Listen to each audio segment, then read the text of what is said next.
آپ صلی اللہ علیہ وسلم جیسا کہ ہر چیز میں ہمارے لیے نمونہ ہے، تو امامت میں بھی یہ نمونہ ہے نا کہ آپ صرف نماز اللہ کے رسول صلی اللہ علیہ وسلم کی طرح پڑھائیں، باقی چیزیں بھول جائیں کہ آپ کس طرح مصلیان پر نظر رکھتے، ان کے عقیدے کی اصلاح کرتے، یا اگر ان کے اندر کوئی فالٹ پایا جاتا اس کی اصلاح کرتے۔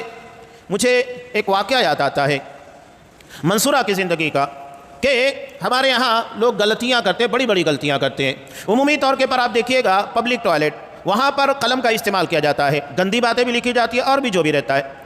تو منصورہ کی لائف میں بچوں نے شرارتاً لیٹرین کے اندر کچھ باتیں لکھی تھی۔ اس وقت جامعہ محمدیہ منصورہ کے جو پرنسپل تھے، شیخ الجامعہ تھے شیخ انیس الرحمن اعظمی عمری حفظ اللہ، جو فی الحال تمل ناڈو کے اندر ہے۔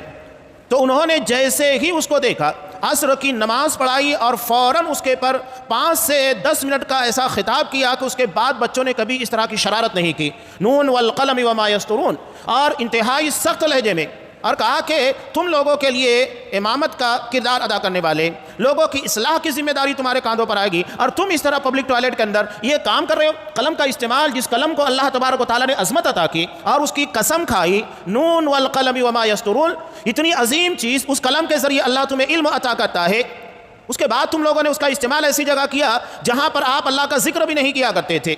یہ واقعہ چونکہ بچپن کا ہے، لیکن آن دا اسپاٹ اس چیز کو کرنے کی وجہ سے، غلطی پر ٹوکنے کی وجہ سے انسان کے ذہن و دماغ کے اندر وہ چیز ہمیشہ رچی بسی ہوتی ہے، اور کبھی وہ دوبارہ اس طرح کی غلطی نہیں کرتا ہے جو آن دا اسپاٹ کی جاتی ہے، اس کے بارے میں اصلاح کی جائے۔ یہ بہت اہم چیز ہوتی ہے۔ ہمارے جو اسلاف تھے، پہلے ہمارے یہاں دیندار خان صاحب آیا کرتے تھے، بڑے مشہور عالم دین تھے پنجاب کے۔ ہمارے یہاں ایک دوست کو انہوں نے دیکھا کہ اس کا ناخن بڑا ہوا تھا، تو کہا کہ اس کو کاٹ لو، اور اس کے بعد ناخن تراش منگا کر، نیل کٹر منگا کر خود کاٹا، اور کاٹنے کے ساتھ تھوڑا سا چمڑی بھی کاٹ دی۔ کہا کہ تجھے ہمیشہ یاد رہے گا کہ ناخن اس طرح بڑھنے نہیں دینا ہے، اور اس میں گندگی نہیں جمے دے رہنے دینا ہے۔ یہ نبی کی سنت ہے کہ اس کو برابر کالجی کے ساتھ کاٹا جائے۔ وہ بندہ خود بیان کرتا ہے کہ جب سے میرے ساتھ انہوں نے یہ کیا، میں اپنے ناخن کے پر بہت توجہ دینے لگا۔ تو یہ ہمارے اسلاف ہے، یہ امامت ہے۔ امامت صرف یہ نہیں ہے کہ آپ 4 رکعت نماز ادا کریں، بلکہ امامت لوگوں کے معاملات کی اصلاح ہے، ان پر نظر رکھنا، ان کی خامیوں کو دور کرنا، یہ بڑی ذمہ داری، بڑا فریضہ ہے۔ اس لیے حضرت ابراہیم علیہ السلام کو منصب امامت کے پر فائز کیا گیا کہ انہوں نے لوگوں کے عقیدے کی اصلاح کی، اللہ کی خاطر لڑ گئے۔